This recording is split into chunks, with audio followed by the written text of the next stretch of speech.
Hoy quiero hablar de dos personas en la Biblia que en un momento de su vida donde estaban ahí en una profunda necesidad, clamaron al Señor, levantaron su mirada al cielo. Justo hoy la adoración con la que estábamos adorando al Señor decía: mi mirada pongo en el cielo, ¿no es cierto?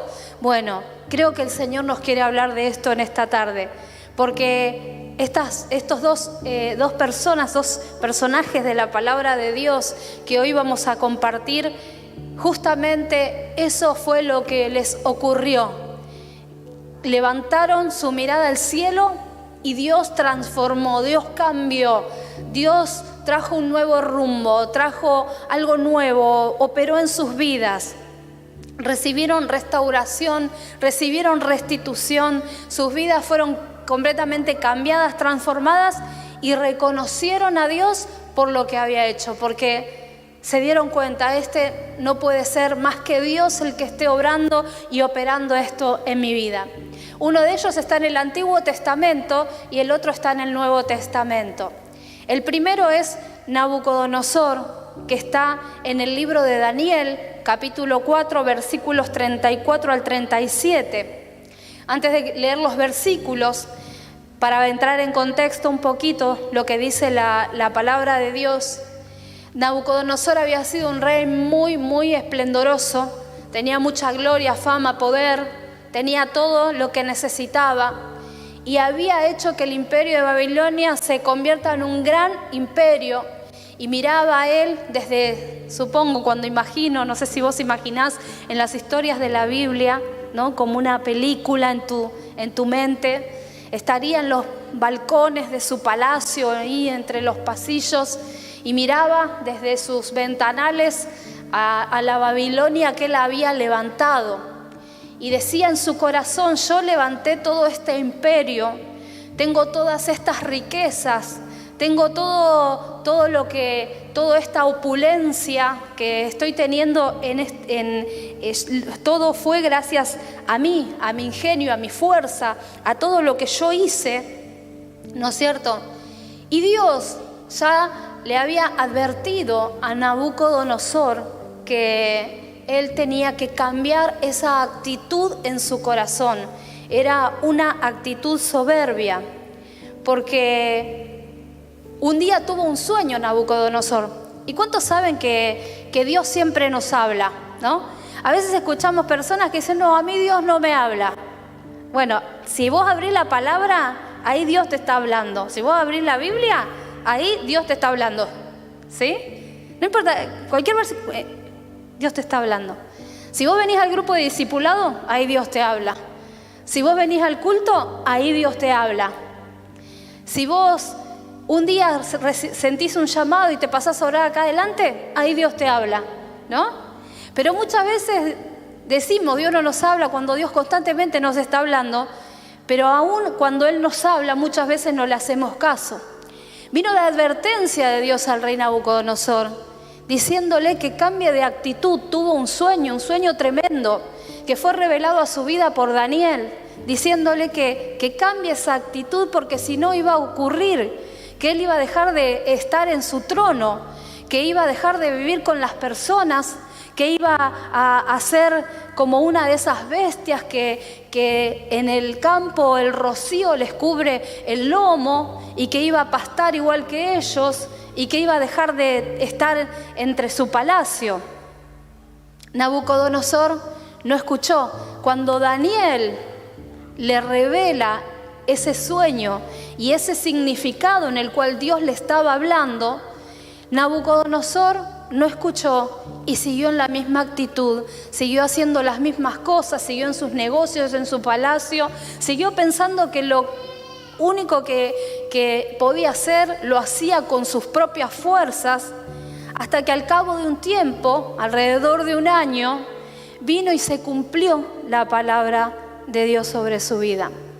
Porque le había advertido a través de ese sueño que si él no cambiaba de actitud, iba a pasar 7 años en esa condición. Y así ocurrió. Ocurrió de que el rey Nabucodonosor dice ahí yo no se los pasé, pero dice que Nabucodonosor, dice el versículo 31 del capítulo 4, el rey Nabucodonosor, a partir de este momento dejarás de ser rey. Dios le vuelve a hablar, no vivirás ya entre la gente, sino que vivirás 7 años entre los animales. Comerás hierba del campo como ellos, hasta que reconozcas que el Dios Altísimo es el único rey de este mundo. Solo Dios puede hacer rey a quien Él quiera que sea rey. Estas palabras se cumplieron inmediatamente y el rey dejó de vivir entre la gente. Comía pasto como los toros y se bañaba con el rocío del cielo. Sus cabellos parecían plumas de águilas y sus uñas parecían garras de pájaro. Al cabo de 7 años, después de estar así en esa condición, porque Dios le había advertido, el Señor ya le había hablado, lo había percibido. ¿Nunca te ocurrió que a veces Dios nos habla y nosotros no le hacemos mucho caso, ¿no? Seguimos en el mismo tren. Tal vez Dios nos dice, deja eso, soltá eso, no sigas discutiendo, no sigas peleando con eso, o ya no es un tiempo para esto o para lo otro, y sin embargo nosotros seguimos como nuestro tren. Así le ocurrió a Nabucodonosor y estuvo así en esa condición durante 7 años. Pero llegó un momento, un día, un momento determinado donde algo cambió, algo ocurrió que cambió la situación. Dice el versículo 34, que ahora sí lo pueden poner en pantalla, del versículo 34 al 37 del capítulo 4. Al cabo de 7 años, yo, Nabucodonosor, dejé de estar loco. Entonces levanté los ojos al cielo y le di gracias al Dios Altísimo que vive para siempre. Lo alabé y le dije, tu poder durará para siempre y tu reino no tendrá fin. Ante ti nada podemos hacer los que vivimos en la tierra. Tú haces lo que quieres con los ejércitos del cielo y con todos los habitantes del mundo. Nadie puede oponerse a ti ni hacerte ningún reclamo. Eso estaba declarando Nabucodonosor después de esos 7 años, que ahora algo ocurría. Tan pronto como dije esto, sané de mi locura y recuperé la grandeza de mi reino. Volví a ser el mismo de antes. Todos mis consejeros y jefes de mi reino vinieron a servirme y llegué a ser más poderoso que antes. Por eso alabo y adoro al Rey del cielo, pues todo lo que hace está bien hecho. Él es un Dios justo que humilla a los que son orgullosos. Lo digo yo, el rey Nabucodonosor. Qué tremendo había ocurrido en la vida de este hombre. Mientras él se estaba vanagloriando y estaba andando por los propios caminos de su corazón, llegó un momento tal que se iba alejando tanto, cada vez más de Dios. Porque cuanto más cosas nosotros tenemos que hacer, más cosas que administrar, cuanto logramos cosas muchas veces, aunque estemos aún en la iglesia, porque no tiene que ver con eso, tiene que ver por dónde anda nuestro corazón. Fíjense que el joven rico, como decía la palabra de la ofrenda, se acercó a Jesús. Y Jesús le dijo, sígueme, porque esa frase era una frase que usaban los rabí en ese tiempo, los maestros, para decirle a un discípulo que lo siga. Y cuando un maestro le decía a un discípulo que lo siga, ese discípulo era un alto honor y tenía que dejar las cosas para seguir a ese maestro, porque era privilegio de pocos recibir ese llamado. Pero se fue triste porque no podía dejar sus cuantas posesiones. Porque cuantas más cosas tenemos, más posesiones, porque cuantas más cosas agarramos entre nuestras manos, más difícil se hace acercarnos a Dios. Porque cuanto más andamos en nuestros propios pensamientos, y puedo asegurarte que la corriente de este mundo ese es el lugar que nos quiere llevar, entonces más nosotros tenemos que esforzarnos para poder buscar la intimidad, para buscar la presencia de Dios, para ponernos a sus pies. Tantas excusas, tantas siempre se van a poner frente a que nosotros vayamos a buscar la presencia de Dios. Más tarde, dentro de un rato, cuando haya lavado todo esto, cuando haya hecho esto, cuando haya terminado con este trabajo, después, más adelante, en la próxima semana, la semana que viene voy, te acompaño al culto. Bueno, el próximo discipulado me sumo. Sin embargo, Dios en nuestro caminar cotidiano, en el de todos los días, Dios siempre nos está llamando, nos está hablando, nos está corrigiendo. Él quiere marcar nuestro camino, pero no siempre nosotros escuchamos. Y hay cosas que nos cuestan muchas veces entregar, cambiar. Hay muchas veces que esas mismas cosas en las cuales me quieren llevar en la vida cotidiana a tener una relación con Dios de simplemente cumplir, porque muchas veces no dejo de venir al culto, a la iglesia, pero en realidad eso no tiene que ver, eso es simplemente religión si es lo único que hacemos. Lo que el Señor quiere y necesita es un corazón entregado, constricto, humillado delante de su presencia. Que sea capaz de escuchar su voz y obedecerlo y entonces cambiar de rumbo, de entregar las cosas que sabemos que Él nos está marcando que tenemos que sacar de nuestra vida. De hacer cambios muchas veces en actitudes propias, en volcar nuestro corazón hacia Él. Y que es difícil matar actitudes muchas veces en nuestra vida, patrones de conducta, cosas que son debilidades nuestras propias. En el caso de Nabucodonosor era la tentación por su soberbia, por su vanagloria, pero cada uno de nosotros tenemos distintas áreas en las cuales necesitamos decirle: Señor, acá yo necesito que vos pongas tu mano, que operes en ese lugar, que toques ahí para transformarme, porque además del esfuerzo que yo quiero hacer para cambiar ese carácter, esa conducta, necesito el poder, necesito tu poder, el poder de tu Espíritu Santo, para que vos seas el que lo hagas en mí y me transformes. Porque donde se acaban mis fuerzas, donde están mis límites humanos, ahí comienza el poder de Dios. Porque el Señor no nos hace y ni nos lleva ni nos pide cosas en las cuales Él no nos ayuda a hacer, sino que Él siempre está con nosotros. Dios, el Señor, ¿no es cierto?, nos habla muchas veces, y todas esas cosas cuando nosotros estamos tal vez caminando y haciendo las cosas en general de nuestra vida, se van levantando argumentos como esos, ¿no? Como decir, sí, más tarde, después, la próxima vez, más adelante, cuando las cosas se acomoden, voy a servir al Señor, ¿no? Argumentos, no sé. Yo sé cuáles son los míos, las cosas que en mi mente se quieren levantar y hay que derribar para poder seguir a Dios, para poder adorarlo, pero de verdad, ¿no? Nabucodonosor llegó a un punto tal que su mente se volvió irracional, que perdió lo que tenía. Dice que andaba con garras y con pelos que le habían crecido, que eran como plumas. Se había estado en una condición, quedó en una posición rudimentaria, prácticamente instintiva. ¿Sabes? Nosotros necesitamos dejar que el Espíritu Santo opere en nuestro interior para que nosotros podamos tener la mente de Cristo en todo momento, siempre en nuestra vida. Esto le había ocurrido a este hombre.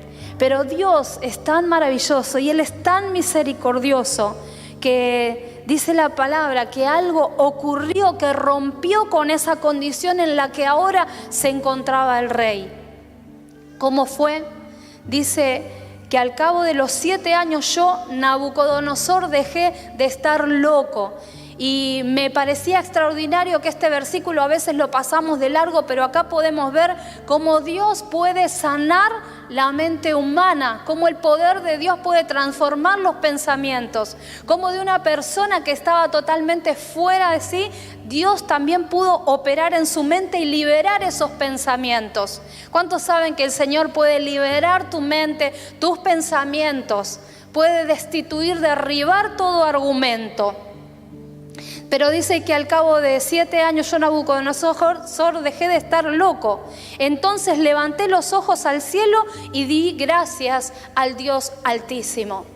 Lo que comenzó a cambiar la situación ahora de Nabucodonosor era que él levantó los ojos al cielo, que sacó su mirada. Ahí como un animal estaría pastando, mirando hacia las cosas de abajo.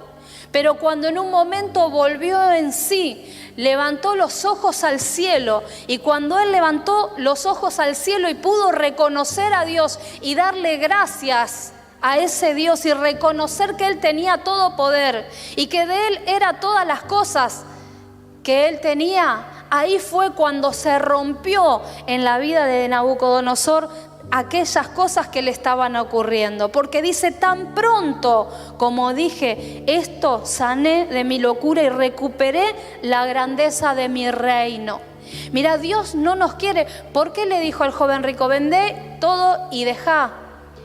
Él no quiere. Saben que cuando nosotros le entregamos al Señor, todo lo que le entregamos al Señor y dejamos, así dejemos horas de trabajo para poder estar más tranquilos y descansar un poco más y poder buscar del Señor y servirlo, así dejemos tiempos incluso en nuestra familia, todas esas cosas que le entregamos al Señor vuelven multiplicadas. ¿Cuántos dicen amén?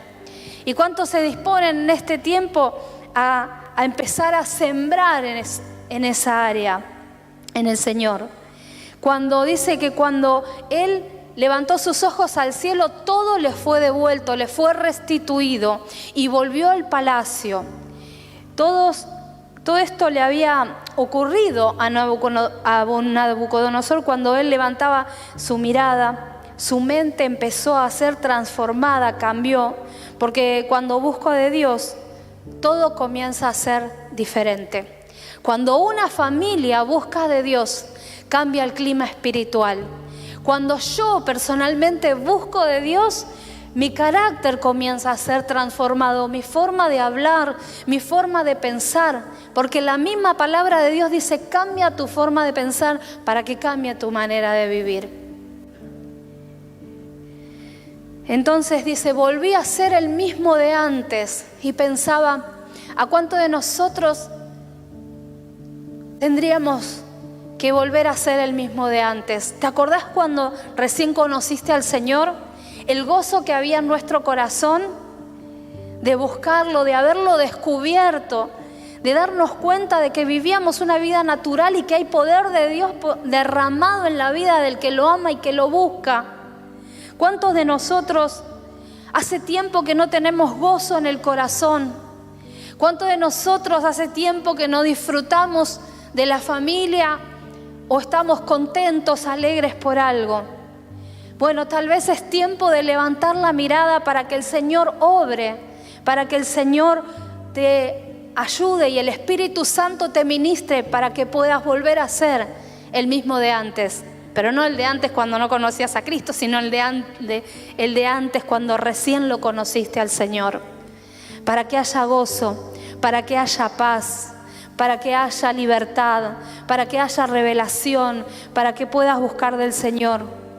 Porque cuando vamos a Cristo, cuando nos volvemos a Él, nosotros tenemos su mente. Dice la palabra que los consejeros volvieron a Él, es decir, recibió una restitución total.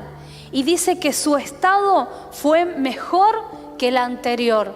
Dios le dio más gloria y más esplendor.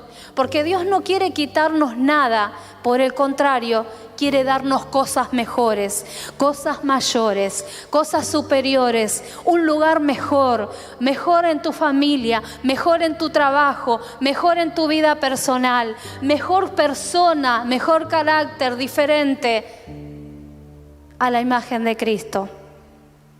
Y cuando nosotros le entregamos, entonces Él nos vuelve multiplicado. Dios no nos quiere sacar nada. A veces pensamos: no, tengo que dejar todo para tener una verdadera relación con Dios. No se trata de eso. La verdadera relación con Dios viene de un corazón entregado y de una voluntad quebrantada. Cuando venía la voluntad de Dios a la vida de Nabucodonosor, Nabucodonosor se mantenía firme y moría en la suya. Pero cuando él se dio cuenta y quebró su voluntad para que la voluntad de Dios se haga en su vida, entonces ahí las cosas comenzaron a cambiar. Y no fueron riquezas con tristezas, sino riquezas con alabanza, gloria a Dios y reconocimiento al único Dios verdadero. Y la palabra de Dios dice que la bendición de Dios enriquece y no añade tristeza con ella.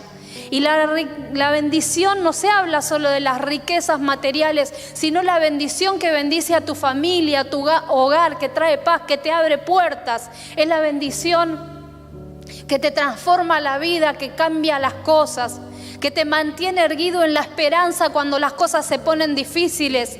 Porque no vamos a decir que en el camino del Señor no vamos a atravesar un montón de dificultades, pero el Señor nos muestra en todo momento, aunque estemos pasando el momento duro y difícil, que Él está con nosotros. Y hay un montón de veces, seguramente habrás escuchado un montón de testimonios de personas que pasaron a través de la enfermedad, de pérdidas, de situaciones incluso dolorosas, diciendo: yo vi la mano del Señor en todo. Eso solamente lo decimos nosotros que somos hijos de Dios y que nos damos cuenta de que aún pasando las dificultades, Dios está con nosotros y nos va mostrando su gloria. Eso es ir de gloria en gloria y de victoria en victoria. No es como muchas veces nos imaginamos, de que vamos saltando de alegrías y de regalos y de premios en premios, sino que de gloria en gloria y de victoria en victoria es recibir las bendiciones, pasar la prueba de la mano de Dios, superar la prueba, salir bendecido, dar testimonio. Eso es de gloria en gloria y de victoria en victoria. Amén. Así que es tiempo de levantar la mirada para que así todo cambie. Nuestra forma de pensar, de ver, de medir la vida. Versículos bíblicos son estos que estoy mencionando. La forma de ver y de medir la vida a la manera de Dios y no a la manera nuestra. ¿Cuántos quieren ese tipo de medida, de mirada de la vida? El otro ejemplo que voy a mencionar ahora es del Nuevo Testamento y es la historia del hijo pródigo. Y en esta historia del hijo pródigo que está en Lucas 15, para también entrar un poquito en contexto, en Lucas 15 nos cuenta la historia de un hogar, de una familia. Un padre con sus dos hijos. Tenía un hijo mayor y un hijo menor. Este padre tenía una hacienda, se ve que tenía bastantes riquezas, tenía empleados, esclavos, jornaleros, tenía animales, tenía tierra, tenía un hogar.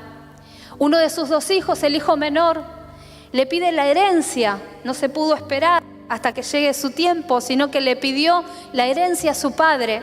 Y cuando le pidió la herencia, entonces el padre bondadoso le dio y le entregó lo que ese hijo le estaba esperando. Pero ese hijo dice que fue y todo ese dinero que recibió lo gastó, se lo consumió viviendo perdidamente. Y cuando lo pierde, así viviendo, gastando su dinero con prostitutas, en los bares, no sé, en los entretenimientos que había en aquella época y tantas cosas, dice que llegó el tiempo del hambre. Ahí llegó el tiempo malo. Y cuando llegó el tiempo malo, cuando llegó el tiempo de hambre, él buscaba un trabajo y quería encontrar algo para sostener su vida, pero dice la palabra de Dios que nadie le daba nada.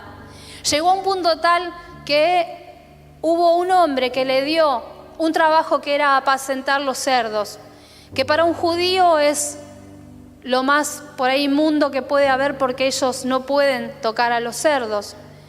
Y saben que estaba en tanta necesidad que cuando veía la algarroba de los cerdos se las quería comer porque tenía hambre, pero nadie le daba nada. Es que Dios solamente puede darnos lo que necesitamos. Muchas veces vamos a buscar en las cosas o en las personas satisfacer el hambre, el apetito espiritual que hay en nuestro interior. Pero nada ni nadie puede satisfacer ni darnos lo que Dios nos puede dar. Entonces ahí vino cuando se vio en esta condición, porque cuando nosotros por alguna situación nos vamos alejando o no nos vamos alimentando bien en lo espiritual, de algo nos tenemos que alimentar. En lo espiritual es igual que en nuestro cuerpo, en lo natural. De algo nos estamos alimentando, con algo nos mantenemos, de algo nos llenamos. Entonces, cuando no nos llenamos, cuando no comemos del pan de vida que es Cristo, algo estamos comiendo. El problema es lo que ocurre cuando comemos de otras cosas, porque empiezan a parecernos buenas las cosas que antes nos parecían malas.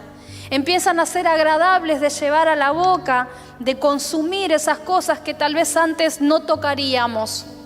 Entonces, viéndose en tal y profunda necesidad, este muchacho, dice en Lucas capítulo 15, versículo 17 al 21, cuando finalmente entró en razón, se dijo a sí mismo: en casa, hasta los jornaleros tienen comida de sobra y aquí estoy yo muriéndome de hambre.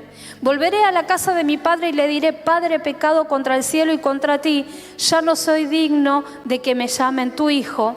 Te ruego que me contrates como un jornalero. Entonces regresó a la casa de su padre y cuando todavía estaba lejos, su padre lo vio llegar. Lleno de amor y de compasión, corrió hacia su hijo, lo abrazó y lo besó. Su hijo le dijo: Padre, he pecado contra el cielo y contra ti, y ya no soy digno de que me llamen tu hijo.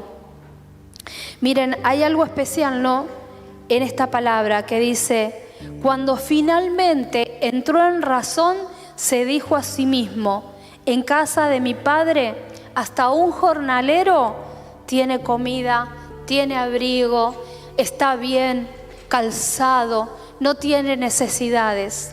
Y muchas veces nosotros, ¿no?, hay un momento en el que necesitamos en ciertas áreas en nuestra vida hacer el cambio, hacer el clic.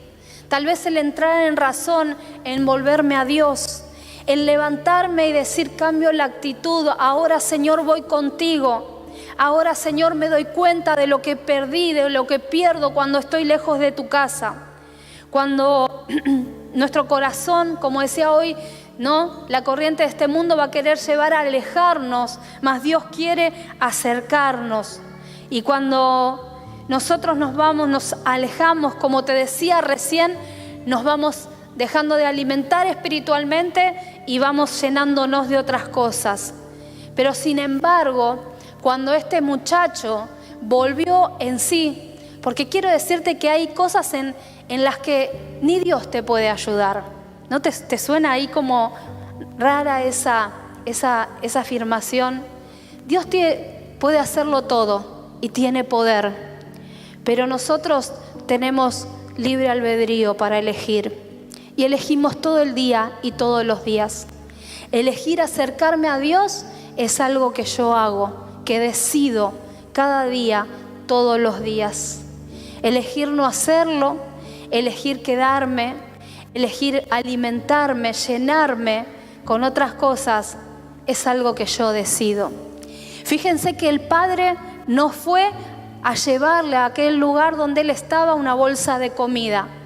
El padre lo que estaba era expectante, esperando en la casa para que cuando el hijo vuelva a recibirlo entre sus brazos y restaurarlo. Porque tenía que aprender ese hijo que era la decisión de él volver a la casa de su padre, volver su corazón y reconocer todo lo que el padre le daba.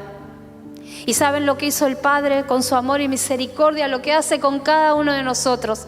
Cada vez que volvemos nuestro corazón, que es un trabajo de todos los días, porque no sé vos, pero yo me levanto, ponele a las 6:30 de la mañana y me acuesto a las 12 de la noche, 11 de la noche, y atravesé un día de muchas horas, donde ocurrieron muchas cosas y comí muchas cosas, y necesito volverme a Dios todos los días de mi vida. Necesito seguir buscándolo, necesito ser guiada. Necesitamos ser guiados por el Señor. Y hay un punto en la voluntad, en nuestra voluntad, donde nosotros necesitamos quebrar nuestra voluntad para dejar que Él haga su voluntad en mi vida. Y cuando yo entonces me rindo, me entrego, cuando digo, Señor, yo quiero buscarte, quiero vivirte, quiero tener la experiencia, Señor, quiero estar contigo, ahí es donde Dios toca, donde Dios obra, donde Dios transforma. Si venimos con vestiduras de esclavitud, el Señor nos pone vestiduras reales, como le hizo el Padre a este hijo. ¿Saben por qué? Le estaba dando un manto nuevo, vestiduras nuevas, y porque venía como un esclavo, venía con su ropa sucia, agujereada, que en lo espiritual representa lo que es el pecado, representa lo que es la esclavitud. Venía tal vez descalzo como un esclavo, Él le pone el calzado en los pies, porque nuestro Padre quiere traernos libertad, sanidad, restaurarnos, quiere ponernos vestiduras nuevas a nosotros. Pero necesitamos todo el tiempo buscar de Él. Quiere que tengamos una experiencia única y personal real. Me acordaba que los discípulos cuando Jesús pasó por la cruz, muchos se habían desanimado, se desparramaron. Jesús se les presentó y ellos pudieron tocar las manos y el costado. Lo pudieron hacer con sus propias manos, lo vieron como con sus propios ojos, la gloria de Jesús resucitado. Jesús se les presentó, pero se les presentó a los que estaban con Él, a los que lo habían acompañado en el camino, a los que habían tomado la decisión firme. Jesús les mostró y tuvieron una experiencia personal, la experiencia con Dios. El rendir la voluntad, nadie lo puede hacer por mí. Es algo que lo tengo que hacer yo, no me lo puede dar otro. Nosotros como iglesia oramos, intercedemos, cubrimos a los hermanos, pero la experiencia personal, la intimidad, la enseñanza que te da el Señor, cómo Él libera tu mente y la restaura cuando venís turbado, embotado, cansado, con pensamientos recurrentes que tal vez no te dejan dormir, con cansancio, la experiencia de postrarme a los pies del Señor y ser ministrado y ser liberado y ser sanado, esa experiencia la tengo que vivir. Y cuando la vivo entonces nadie me la puede quitar, porque es mi experiencia, porque ahora te vi, porque levanté los ojos al cielo, Señor, e hiciste esto en mí. Ya nadie me lo contó, no es la experiencia colectiva, es mi experiencia personal. Una vez yo estaba un poco triste, hace muchos años cuando estaba en la otra iglesia. Y yo tenía un anhelo ferviente de servir al Señor. Y quería hacer más cosas. Y pensaba, era muy estricto, nadie entraba en la oficina pastoral, nada que ver con nosotros acá en ese sentido. Y yo a veces miraba las oficinas de la secretaria, del pastor, y decía, ay Señor, qué anhelo tengo de estar entre tus cosas, pero tengo que mirar de afuera, pensaba. Y entonces un día en la iglesia, mientras estábamos adorando, Dios me dijo, muy claramente, creo que fue una de las veces que más claro sentí que Dios me hablaba, Dios me dijo, yo te voy a dar la tesorería de esta iglesia y vas a manejar las finanzas y los recursos. 8 años fui tesorera de esa iglesia. Acá están las tesoreras también, ¿no? Y, ¿saben? Yo empecé con mis argumentos. No, esto se me está haciendo a mí en mi cabeza, porque realmente el tesorero hacía, literalmente, no digo como una forma de decir, hacía 20 años que estaba en la tesorería. Era prácticamente antes que el pastor estaba ahí, que estaba en ese momento. Y realmente era una institución dentro de la iglesia, ¿viste? No había qué cosa lo moviera. Pero como Dios, como dijo Nabucodonosor, Él hace todo lo que quiere. Y todo lo que hace, lo hace a su manera, en su voluntad. Entonces ocurrió que un día se fue el tesorero de vacaciones, se fue el pastor de vacaciones y nos dejaron a Néstor y a mí a cargo de la iglesia. Y cuando volvió el pastor, yo manejé las finanzas de la iglesia. Y en la iglesia nunca había recursos. O sea, yo me moría, le decía, pastor, ¿podemos comprar cosas para evangelizar con los jóvenes? Y tenés que hablar con el tesorero. El tesorero siempre nos decía que no había plata. Era terrible. Nada que ver con lo que pasa acá, nada que ver con eso. Pero ¿saben qué? Cuando volvió el pastor, resulta que había un saldo en la caja que era algo increíble y sobrenatural, algo que solo el Señor hizo en ese mes que había estado administrando. Y ahí Dios me puso en esa tesorería. La iglesia en esos 8 años comenzó a edificar la obra de una manera extraordinaria. Hacía más o menos 9 años que no se hacía nada en la iglesia, no se ponía un ladrillo. Esa es una experiencia personal con el Señor. Yo la tuve, nadie me la puede quitar. ¿Cuántos quieren? ¿Vos querés tener la tuya? ¿Cuántos quieren tener su experiencia?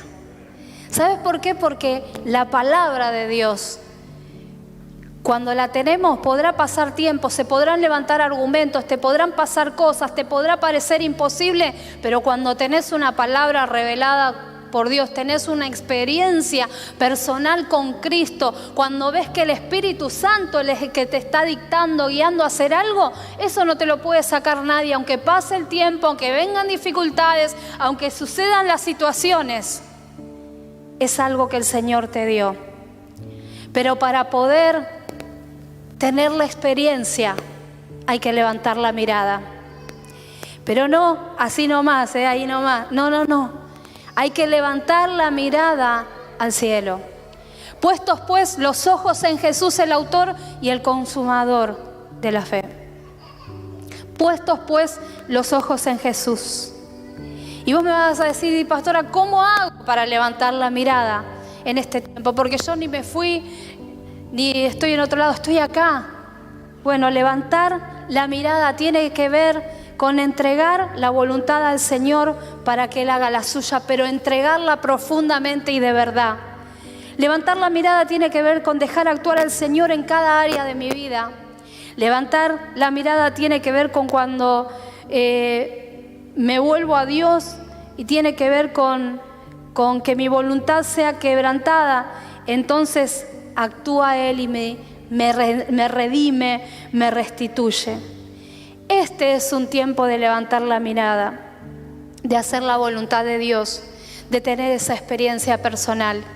Y no nosotros solos, porque este es un mes de familia, sino que levantemos la mirada como familia, que vayamos a un nivel más que al personal, sino también al nivel familiar, y nosotros podamos empezar a buscar de Dios con nuestros hijos, con nuestros esposos, de una manera tal que nos lleve a nivelar para arriba, que nos lleve a levantar la mirada, que nos lleve a cambiar el ambiente espiritual, que nos lleve a cambiar las condiciones que en nuestra vida se quieren levantar. Cuando el enemigo quiere avanzar, tengo que levantar la mirada y decir, Señor, obra con poder y destituí al enemigo, porque mi mirada pongo al cielo. No voy a escuchar al miedo, como dice la canción. ¿Cuántos dicen amén? Así que levantar la mirada es buscarlo en cada momento, levantar los ojos al cielo, darme cuenta que la plena satisfacción no me la dan las cosas, sino que no es externa, sino que en la intimidad con el Señor y en la presencia de Dios es donde se manifiesta esa llenura y esa plenitud. Levantar la mirada tiene que ver con romper con el orgullo, tiene que ver con el dejar de decir a mi manera. ¿Se acuerdan la canción? A mi manera. No la voy a cantar porque no canto bien, pero tiene que ver con el dejar. ¿Saben? El otro día fuimos a visitar a una persona que está con muchas situaciones, pero me decía, yo siempre dije a mi manera. Y lo escuché al Padre decir, a mi manera. Y levantar la mirada tiene que ver con decir no a mi manera, a la manera de Dios. Levantar la mirada tiene que ver con romper con patrones de conducta que me atan, que me traen divisiones familiares, que me hacen perder la prosperidad económica. Tiene que ver con dejar conductas equivocadas, con deponer actitudes para bendecir a mi esposa, a mi esposo, a mis hijos. Levantar la mirada tiene que ver con aprender a buscar el consejo en el lugar correcto, que es en la palabra de Dios, con los pastores, los líderes. Levantar la mirada tiene que ver con valorar el hogar. Miren, en esta palabra, en las dos que tuvimos, ambos dejaron el hogar cuando se fueron alejando. Nabucodonosor dejó el palacio, el hijo pródigo la hacienda de su padre. ¿Sabes por qué? Porque a veces no nos damos cuenta de la importancia de la familia. Vivimos todos los días, pero no nos damos cuenta de valorarla. ¿Y sabes qué? El enemigo es ahí donde quiere tocar, ahí es donde quiere destruir, ahí es donde quiere derribar en el hogar, para que no podamos ser de bendición, ser bendecidos, para que nos enojemos, amarguemos, para que suframos. Pero Dios no quiere ese tipo de vida para nosotros, porque el volverme a Dios es volverme al hogar, es volverme a la familia natural y a la familia de fe. Así que si hay algo también que con la iglesia te había estado estorbando, entregalo hoy al Señor, porque hoy es tiempo de levantar la mirada. ¿Qué te parece si nos ponemos de pie y vamos a pedir a los músicos que puedan estar ministrando nuestros corazones, nuestra vida? Mira, no te distraigas, porque hoy vamos a orar juntos.